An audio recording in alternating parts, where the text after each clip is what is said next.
some of the ancient practices from whether it is in India or Asia or in other countries, they are converted or translated those practices into modern form. They're practicing in one form or the other. For example, close relation between the teacher and student is one important point. Now, the modern classrooms are, the size of the classroom is reduced from 60 or 100 to 30 or 15 actually. The number of students in the class are minimum. Even in India, the top institutions like IITs and IIMs, they started reducing the number of students in the class so that the teacher will have personal rapport with the students so that they can go beyond the defined roles of the students and student, and they can go further and give better understanding about the not only the basic defined education, but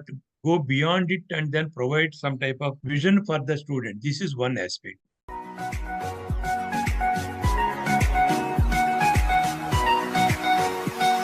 Welcome to Unleash Your Inner Goldilocks, how to get it just right. Thank you so much for joining us for another exciting and insightful conversation. I am excited for you to meet our guest today. And our conversation today is going to be about the importance of changing the way we teach, changing the way higher education is delivered so that we go beyond preparing the students for tests and skills and prepare them for life and choices and consequences and the workplace. And joining me in this conversation is a dear friend of mine, somebody I respect, somebody I work with, and somebody who leads an educational institution out of India. He's going to talk a little bit about himself, but I am excited to have Dr. Reddy join us again as part of the Goldilocks community to talk about education. Dr. Reddy, welcome to Unleash Your Inner Goldilocks. Thank you, Dr. Kasthuri Henry. I'm really delighted to be part of this particular program. Why don't you go ahead and talk to us a little bit about your background, how you got into research, and your role in the university that you are leading. Basically, I am Professor Narayana Reddy, having done my post-graduation in both commerce and also management program with a Ph.D. in marketing management. And also my passion is entrepreneurship, in fact. And I have been teaching, running the business schools, and also leading the business schools for a period of 35 years. And I hail from Hyderabad, India. My research focus is mainly on entrepreneurship, innovation, and also focus on the ancient knowledge system, not only in India, but also in other countries. And I have been trying to identify the innovative practices followed elsewhere and as well as in India in getting connected with our students in the classroom so that we can able to create some impact on the students so that we can make our students more responsible and ethically committed to the society. Thank you so much for that, Dr. Reddy. I know you and I had the opportunity to meet at the ACBSP conference, and you presented a research, and I had the honor of moderating your research.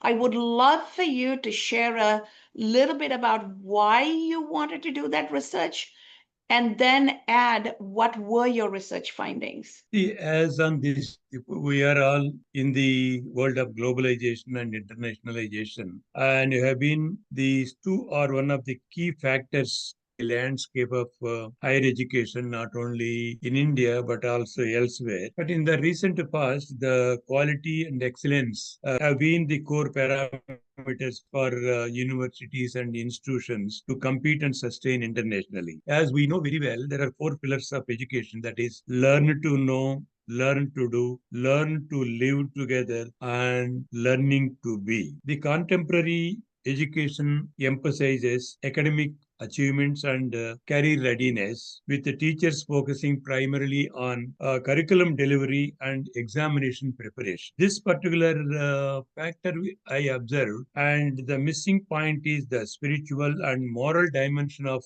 the education. slowly but steadily diminishing, and the role of a teacher has become more formalized and less involved in personal development. Therefore, I this particular question raised myself and tried to find some answer. As a result, I started looking into the ancient practices in understanding what exactly the teaching learning process followed by the ancient people in the ancient so that the future of the world and future of our system will be much better than thinking actually. That's why in an era defined by pressing social as well as environmental challenges, holistic education has become a key component to nurture the future leaders towards fostering a greener and more sustainable world. That is such a valuable message, Dr. Reddy, because as the world is evolving and devolving all at the same time,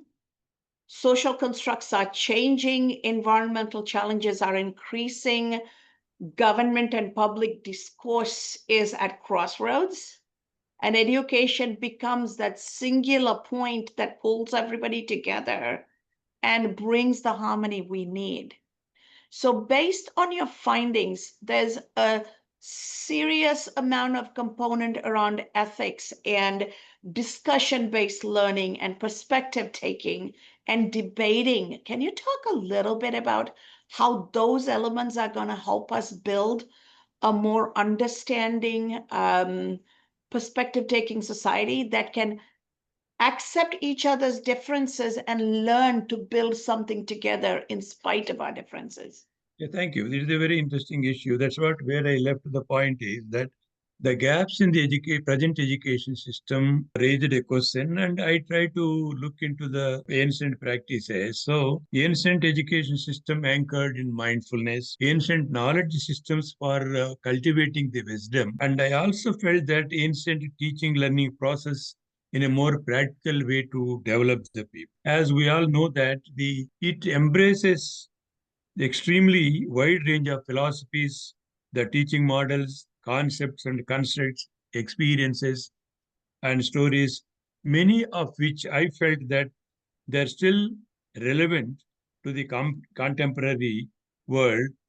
As a result, what I observed with the help of the literature reviewed focused more on the ancient teaching learning processes, student centric. It focused more on multidisciplinary learning system, and its focus again is more of a relation between the student and the teacher in the form of a gurukul traditions of teaching learning process where the guru, the teacher and shishya, the student live together, and the student by staying with the teacher continuously observing the teacher's discourses and his learning processes, and he imbibes those qualities in the process actually. That's what I always, the close association between the teacher and student would result in all-round development of the student as they are residing with the teachers along with the others. Similarly, education in the traditional system believed to be as a lifelong learning process, and it not only focused on theoretical issue but related to the realities of life, and learning by doing was the very core and essence of education in ancient system actually. That's why I observed there are seven important factors that I observed in the traditional teaching learning process. I don't say traditional, rather, it is an ancient teaching learning process. Although there are many practices followed, but with the help of the review of literature, I noticed that seven important factors are very, very significant to the present environment. One is memorization and rote learning is one important aspect. Oral explanation by the teacher and the strong impact that has created among the students. Interdisciplinary and cross-disciplinary thinking process helped the student to learn much better. Inquiry-based practical application and experiential learning was the most important learning method that followed. Similarly, ethical and value-based self-discipline and also self-study was the unique practice followed in the ancient system. Similarly, debate and dialogue and collaborative-based learning was the core teaching learning process in the ancient days, because the publicly the issue is raised and debated and discussed till the student and all students get the right answer. The debate and dialogue will continue to be there. As a result, the holistic learning was the most important component in the ancient system, actually. That's why there are these are the seven important teaching learning approaches followed in the ancient system. And based on these seven, I also conducted a perceptual study from among the present senior faculty members in India. I would like to explain little bit on that. I raised a question before the senior respondents. The respondents, I have selected almost 114 senior faculty members teaching business and commerce subjects in various universities and institutions. And I asked their perception on the certain points. One is whether ancient Indian teaching methods are relevant today. Is recitation and recapitalization is relevant today? Is joint recitation still has a relevance? And listening and meditation, that's another important criteria that I focused. Close association between the teacher and student, which is missing in the present system, whether such a practice is still relevant. And dialogue and debate. Then imparting learning based on desire and capability. This is very, very important. In the ancient system, teacher usually observe the student, what are his or her passion and perceptions towards the life, and what exactly they wanted from the teacher. So that is another important factor. And what is the thirst for knowledge among the people, and is it possible to integrate effectively the ancient teaching methods into the present system? So these are the important questions that I raised before the respondents, and respondents have very positively responded, and almost in on all these criterias, more than 80% of the respondents perceived that the ancient teaching learning methods are still relevant and more relevant in the days to come, provided if we appropriately integrate them into the classroom. That's very, very important, actually. So, therefore, my observation is ancient Indian teaching methods have more relevant even today in higher education system of teaching learning process. Similarly, the recitation and recapitalization is a better way of teaching learning process even in the modern days, and students will get better practical knowledge by closely involving in the society in general, by interaction with the people in particular. Similarly, close relation between the teacher and student will help a lot, where teacher and student, they not only focus on the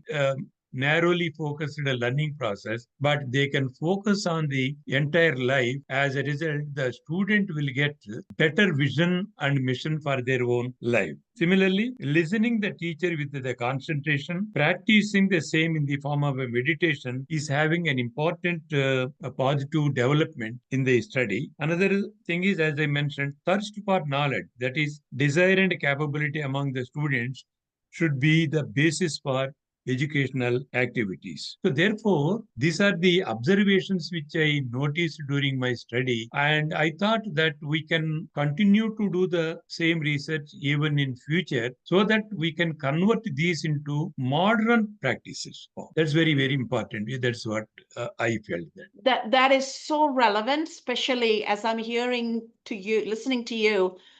I work in the private sector and I teach in the classroom grad school. And one of the biggest problems we have is we no longer listen to each other, right? Everybody's on a device, nobody's listening to one another. And when we don't listen, we are never really building a relationship, and listening is not hearing. Listening is stopping and being present and focusing and absorbing everything: verbal, nonverbal, emotional cues, emotional intelligence based observation, everything, right? What is said, what is not said, what is in between. absorbing all of that, and then the relationship building coming from that, and the teacher also being the mentor. Those are such important things as we prepare young people for life and we pass on our wisdom and knowledge for others to take into the future, so that what each generation has doesn't die with them, because we're only preparing students for the test. So, coming from the ancient tradition, we both come from the same tradition.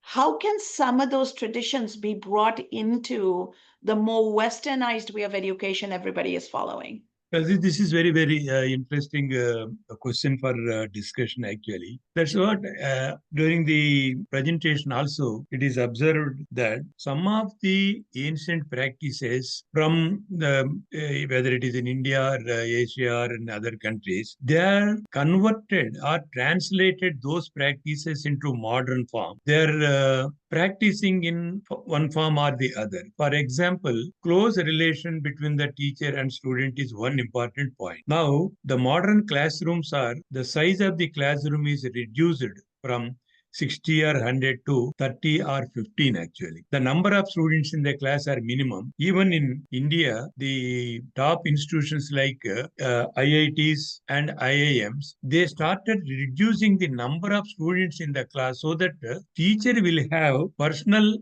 rapport with the students, so that they can go beyond the defined roles of the students and student, and they can go further and give better understanding about the not only the basic defined education, but go beyond it and then provide some type of vision for the student. This is one aspect. Similarly, what we said, that is a joint recitation and recapitalization. Actually, now we are converting it into peer learning in Western world, using this as a peer learning process actually. It's some type of a group learning. So the group of people, like-minded people, like 4 or 5 students, with the help of one mentor, they come together and they learn from each other. So this type of group learning or peer learning is also, this is nothing but the transformed phase of ancient giant learning process. This is another important. Because when we give those tools to people as they go through their student life, undergraduate and graduate program, they can take it into the workplace and continue their learning, because they're discussing, dialoguing, and evolving as the world around them evolves. So I can see such an important practical application. Yes, yes, yes. That's what is happening actually. In the ancient system also, practical learning or experiential learning practices followed. Now that has been converted into the internship process. That is what we have been called actually, or project-based learning, which we are calling it as. In the ancient system, that has been effectively followed in those days. At that time, the teacher, even teacher may not be knowing exactly what is the issue, but he motivates the student in those days to go to the society and interact with the people, exactly what is the problem, and that problem can be presented before the group of students and the other people, and on that there will be a debate and discussion, what we call it as vada samvada in Sanskrit actually. So discussion, arguments actually. So that arguments will facilitate the people to have a better understanding about the problem. That's what we call it as the project-based learning. And internship-based learning is another form of ancient learning practice that we have been following it actually. See, another limitation which we are noticing is, with the help of technological tools available in the teaching learning process, the interaction between the teacher and student is missing. Even we are talking about artificial intelligence. Actually, it is a technological tool. It helps the teaching learning process to quicken the same. Speed can be, it helps to complete the work in a shortest span of time. But that doesn't mean it will take over the emotional human touch of the issue. So that is what we are saying is, we have to replace this and bring the discussion open for the in a open classroom process, where we can have a open discussion. That's what, in the place of, though AI will help to some extent, but we can take a clue from there and again put it into the classroom, where we can have a detailed discussion in an open form, actually. That is what I always, complementary role the ancient learning process will play to the AI. That is what we are thinking. Yeah. I absolutely love how you are explaining this because it's exactly how we teach people to fly, right? They go through flight Yes. school, then they Yes. sit in a simulation and fly on a device. Then they actually Yeah. have to take a plane and fly, right? So that whole process gets repeated in every aspect of education. Mhm. It's strange how time flies, Dr. Reddy. What I Yeah. would love to do is, as you continue this research, I would Yes. Yes. love for you to come back from time to time and share what you are finding, how you're able to implement any work we are doing together, how we're taking some of this learning and bringing it into the workplace. Let's keep building on this conversation because there's so much for everybody to benefit. It's not just the students, not just the school, not just the society. Employers have something to benefit too. And it truly is a global impact.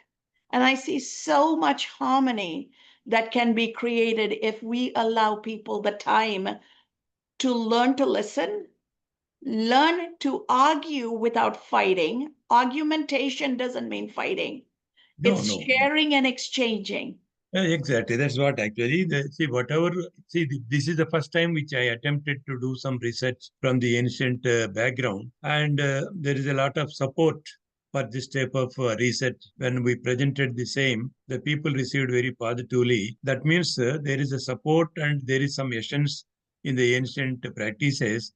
And we can, as you suggested, we can build on this particular foundation and go into the details deeper and deeper in understanding the innovative practices I followed, and we can bring them and transform them into a modern form. That's what actually people, if the moment you say the tradition or ancient means it is outdated. So instead, we can convert those things into the modern language so that we can incorporate such things into the classroom and also teaching learning process. And hope so in future we can redefine the same thing in a different fashion so that it will be much more acceptable in the days to come. And I'll be very happy if you also join in doing the similar the research in the maybe next 1 year we can continue our research on this particular thing and bring out some new insights and also better talents that we can produce with the help of ancient practices. So my appeal to you are and similarly along with some of those who can also join us in doing research not only from the Sri Lanka or India or African countries, if one or two also join from maybe Cambodia, Vietnam, or even from America, we can collaborate this and bring out different perceptions and present them as a model for the future where we can create the better talent with the help of newly emerging technologies. This is what I appeal at this stage. And I am very, very happy that you have recognized the importance of ancient knowledge system and also thankful to you for moderating my session at the ACBSB. And let us move forward from here. Thank you Thank very you. much. Thank you. Thank you Thank you so very much, much. Dr. Thank Reddy. you. It has been It an is a absolute it is an pleasure. honor and also a pleasure. Thank you. Thank you. Thank you Yeah. so much, Dr. Reddy. So, to Bye. our audience out there, you heard the wisdom from Dr. Reddy. You heard the research backed information he's sharing. We will Yes. continue to bring more to you. Stay Yeah. tuned because we all have something to learn. We all have Yes. something to grow towards. Because Yes. guess what? Mhm. We're Yes. building a better world that's going to work not just for us, but for our children and our grandchildren. And Yes. that intention has no national boundaries. It No. is No. universal around the world. So let's come together and let's put our Yes. differences aside and use our mind and our heart and our spirit and let's build something good. Yes. Yes. Ultimately, that serves our existence. Thank you very much. Let us move forward.